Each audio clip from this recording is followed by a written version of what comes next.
Hello my dear students, welcome to my YouTube classes child growth में आप लोगों का स्वागत है। आज आप लोग जानेंगे chapter number 3 information and communication technology skill second. इस चैप्टर का कुछ इंपॉर्टेंट क्वेश्चन आंसर है, यहाँ पे आप लोग उसको देखेंगे। सबसे पहला क्वेश्चन है define the term operating system, list its 3 major function. यानी डिफाइन करना है क्या टर्म ऑपरेटिंग सिस्टम क्या है, और साथ साथ जो 3 मेजर फंक्शन उसके होते हैं उसको भी डिफाइन करना है। देख लेते हैं। N operating system OS is an interface. Operating system क्या है? एक इंटरफेस है between a computer user and computer hardware. यानी किसके किसके बीच में? कंप्यूटर हो गए, कंप्यूटर यूजर हो गए और कंप्यूटर हार्डवेयर हो गए, इनके बीच का एक इंटरफेस माना जाता है क्या? Operating system. Okay. An operating system has 3 main function. Operating system के 3 मुख्य कार्य होते हैं। पहला कार्य है manage the computers resources such as the central processing unit, memory, disk device and printers. यानी जितने भी कंप्यूटर स्रोत होते हैं जैसे कि सेंट्रल प्रोसेसिंग ले लो, CPU और memory, disk drives and printer, इन सबको मैनेज करता है क्या? Operating system. Number second, establish a user interface, या यूजर इंटरफेस को स्थापित करता है, ठीक है ना। Number third, execute and provide services for application software. यानी जितने भी एप्लीकेशन सॉफ्टवेयर होते हैं उनको ये सर्विस प्रोवाइड कराता है। Question number second, list some major operating system of different types. यानी विभिन्न प्रकार के जो ऑपरेटिंग सिस्टम्स होते हैं उनको यहाँ पे आप लिखिए। तो टाइप्स ऑफ ऑपरेटिंग सिस्टम्स, जो ऑपरेटिंग सिस्टम कितने प्रकार के होते हैं उसका नाम देख लीजिए। सबसे पहला batch operating system, distributed operating system, real OS यानी real operating system, mobile OS, network OS और मल्टीटास्किंग OS। तो ये था कुछ विभिन्न प्रकार के ऑपरेटिंग सिस्टम का नाम। चलिए देखते हैं question number third. Question number third में कह रहा है कि what do you mean by terms icon, desktop and taskbar. इन तीनों से आप क्या समझते हैं? तो मैं तीनों को अलग अलग करके लिखा हूँ। डेस्कटॉप के बारे में जान लेते हैं कि the screen which appears on the monitor is called the desktop. यानी जो स्क्रीन हम लोग मॉनिटर पर देखते हैं, जो स्क्रीन, उसको हम लोग डेस्कटॉप कहते हैं। आइकन देखिए, a symbol or graphic representation, DATIO, इधर से देखिए TION भी रहेगा, representation on a screen of a program, option or window. यानी आइकन क्या है कि एक सिंबल होता है या ग्राफिक रिप्रेजेंटेशन होता है जो स्क्रीन पर दिखाई देता है, ठीक है ना, किसी भी प्रोग्राम का। उसी को हम लोग ऑप्शन विंडो भी कहते हैं। टास्क बार क्या है? The task bar is a horizontal bar at the bottom of the desktop. यानी डेस्कटॉप के नीचे पाया जाता है, ठीक है ना। एक हॉरिजॉन्टल बार होता है, लाइन होता है, जो डेस्कटॉप के नीचे पाया जाता है, उसको हम टास्क बार कहते हैं। Question number 4, what is the use of computer icon and recycle bin. यानी रिसाइकल बिन और कंप्यूटर आइकन का क्या कार्य होता है, चलिए देखते हैं। The desktop icon for the recycle bin is so as a waste paper basket with the recycle symbol on it. यानी डेस्कटॉप आइकन क्या होता है रिसाइकल बिन के लिए? ये दिखाता है कि वेस्ट पेपर बास्केट एक बना के दिखाता है और उस पर रिसाइकल का सिंबल बना होता है। Recycle bin is a system icon in Windows when we delete folders and files they are not permanently deleted. यानी रिसाइकल बिन क्या होता है? एक तरह का सिस्टम आइकन होता है, कहाँ? विंडोज़ में। और ये क्या करता है, जब भी हम अपने किसी फाइल फोल्डर को डिलीट करते हैं तो ये परमानेंटली यानी अस्थायी रूप से डिलीट नहीं होता है। Instead they are removed from their original location and stored in the recycle bin. यानी ये अपनी ओरिजिनल लोकेशन से हट जाता है और जाके रिसाइकल बिन में स्टोर हो जाता है। This gives us an opportunity to recover files and folders that we deleted accidentally.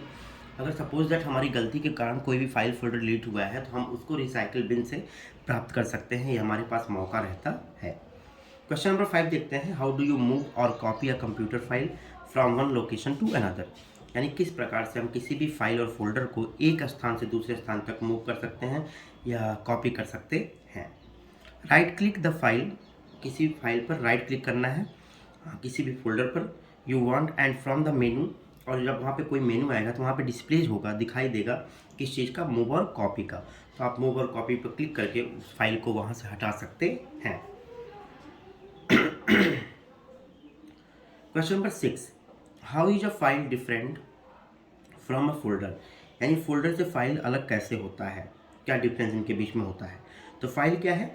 A file is the common storage unit in a computer and all programs and data are written into a file and read from a file.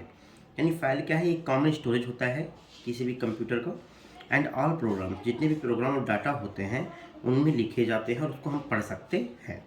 Folder क्या होता है? A folder one or more files, एक folder के अंदर कई files आ सकते हैं। And a folder can be empty, और फोल्डर एम्प्टी भी रह सकता है अनटिल इट इज़ फिल्ड, जब तक कि इसको ना भरा जाए। A folder can be also contain other folders, एक फोल्डर्स के अंदर और भी फोल्डर्स आ सकते हैं। And there can be move levels or folders within folders, और उनके अंदर कई फोल्डर्स को हम लोग रख सकते हैं, एक फोल्डर के अंदर कई फोल्डर को रखा जा सकता है। Question number 7, what is the difference between moving and copying a folder, यानी मूविंग और कॉपी फोल्डर में क्या अंतर होता है। तो copying, make a duplicate of the selected file और folder and place it another location, यानी कॉपिंग में क्या करना है कि आप क्या कर सकते हो, किसी भी फाइल या फोल्डर का एक डुप्लीकेट तैयार कर सकते हो और उसको दूसरे लोकेशन पे रख सकते हो, लेकिन वो एक और फाइल दूसरे जहाँ पे है मेन फाइल वहाँ पर भी फाइल रहेगा, और जब आप कॉपी करेंगे तो कहीं और लोकेशन पे एक और उसकी डुप्लीकेट फाइल बन जाएगी। मूविंग क्या होता है, move the original files or folder from one place to another, आप मूविंग में एक स्थान से दूसरे स्थान तक किसी फाइल फोल्डर को भेज सकते हो, और ओरिजिनल जहाँ पे रहेगा वहाँ से वो वाइल कॉपी क्रिएट है डुप्लीकेट, तो वहाँ से वो हट जाएगा जब मूव आप करेंगे। कॉपी में ओरिजिनल लोकेशन पे रहेगा, मूव में नहीं रहेगा। Question number 8, why is it necessary to maintain your computer system regularly, यानी आप अपने कंप्यूटर सिस्टम को रेगुलरली मेंटेन रखने के लिए किन किन चीज़ों की ज़रूरत होती है, चलिए देख लेते हैं।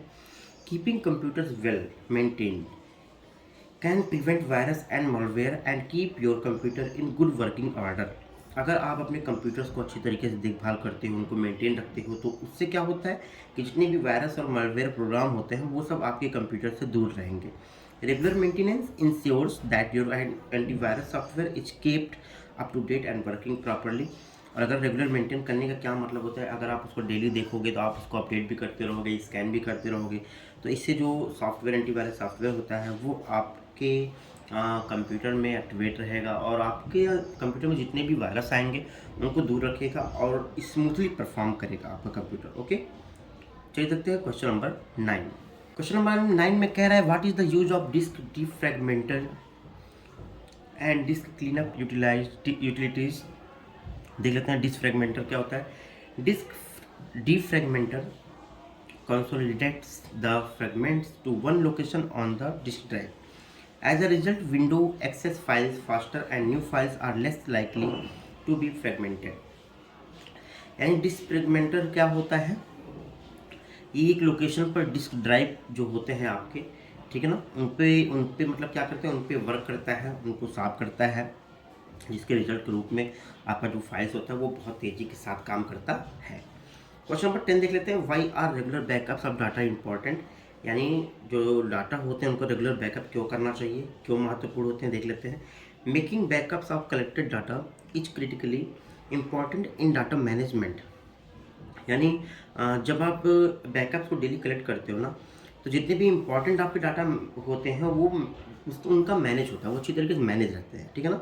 Backups protect against human errors, कभी कभी कुछ ह्यूमन की गलतियों के कारण या हार्डवेयर जब फेल हो जाते हैं, वायरस अटैक करते हैं, पावर जब नहीं होता, कट जाता है अचानक से, या कोई प्राकृतिक कोई घटनाएं होती हैं, तो उसमें बैकअप्स क्या करता है, आपके डाटा को प्रोटेक्ट रखता है, ठीक है ना, सुरक्षा रखता है। Question number 11, what preventive measures should we take against computer virus, यानी कंप्यूटर वायरस के अगेंस्ट कौन कौन से सुरक्षात्मक चीज़ें अपनानी चाहिए, तो देख लेते हैं। सबसे पहला, install antivirus or anti malware software, यानी एंटीवायरस या एंटी मॉलवेयर जो सॉफ्टवेयर होते हैं उनको आपके कंप्यूटर में इंस्टॉल करना चाहिए। Keep your antivirus software up to date, यानी आपका जो एंटीवायरस सॉफ्टवेयर है उसको अप टू डेट रखना चाहिए। रन एंटीवायरस स्कैन रेगुलरली, यानी डेली एंटीवायरस स्कैन्स आपको करना चाहिए। Keep your operating system up to date, आपके ऑपरेटिंग सिस्टम को अप टू डेट रखना चाहिए। प्रोटेक्ट योर नेटवर्क, अपने नेटवर्क का भी सुरक्षा रखना चाहिए। थिंक बिफोर योर क्लिक, किसी भी चीज़ को क्लिक करने से पहले सोच लेना चाहिए। Keep your personal information secure, अपने जितने भी पर्सनल इन्फॉर्मेशन होते हैं उनको सिक्योर रखना चाहिए। डोंट यूज अनसिक्योर्ड वाईफाई, कोई भी अगर वाईफाई जिसको आपको नहीं पता जिसके बारे में अच्छी तरीके से, तो उससे दूर रहिए।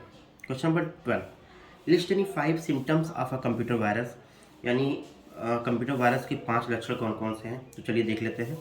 पहला है अनएक्सपेक्टेड पॉपअप विंडोज, यानी कोई भी पॉपअप आपके स्क्रीन पर दिखाई देगा, कोई भी मैसेज दिखाई देगा। रैंडम साउंड, कभी कभी कुछ साउंड होता है जो अचानक से आ जाता है। स्लो ऑपरेशन, धीरे धीरे कार्य करना। अनएक्सपेक्टेड इमेजेस, कुछ इमेज भी आ जाते हैं जो कि जिनका हम लोग एक्सपेक्ट नहीं रखते। अनएक्सप्लेन फाइल और फोल्डर चेंजेस, यानी अचानक से फाइल और फोल्डर आपका चेंज हो जाएगा। Question number 13, list any 4 practices to keep your computer work smoothly for a longer time, यानी 4 प्रैक्टिस कौन कौन से हैं जो आपके कंप्यूटर को बहुत लंबे समय तक स्मूथ चलाएंगे। तो सबसे पहला, अपडेट योर ऑपरेटिंग सिस्टम, यानी अपने ऑपरेटिंग सिस्टम को अपडेट करिए। Unplug to avoid over charging, यानी ज़्यादा चार्ज करने से बचिए। Run regular antivirus scan, daily antivirus scan को चालू करिए। प्रोटेक्ट विद पैडिंग, और पैडिंग के साथ उसको प्रोटेक्ट करिए, उसको ढक कर रखिए। देखते हैं क्वेश्चन नंबर 14 में कह रहा है लिस्ट 3 टाइप्स ऑफ वायरस, यानी 3 प्रकार के वायरस का नाम बताइए। तो सबसे पहला है बूट सेक्टर वायरस, सेकंड है फाइल वायरस, तीसरा है stealth virus. Okay, question number 15, how can you say that a computer is infected by some virus without running any antivirus.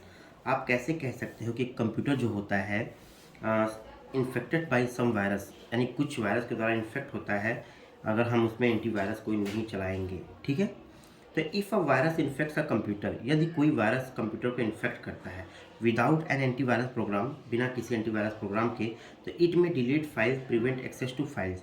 तो आप क्या करोगे, उस फाइल को डिलीट करना पड़ेगा ताकि आपके फाइल्स को सुरक्षा प्रदान किया जा सके।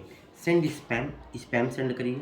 स्पाई ऑन यू और परफॉर्म अदर मैलिशियस एक्शन, यानी जितने भी एक्शन होते हैं आप उनको लीजिए, ठीक है ना, और उस फाइल को जिसमें वायरस आया हो उसको डिलीट कर दीजिए। ओके, तो ये था आपका chapter number 3 information and communication technology, skill second का कुछ इंपॉर्टेंट क्वेश्चन आंसर। चलिए मिलते हैं नेक्स्ट वीडियो में, तब तक के लिए बाय बाय स्टूडेंट।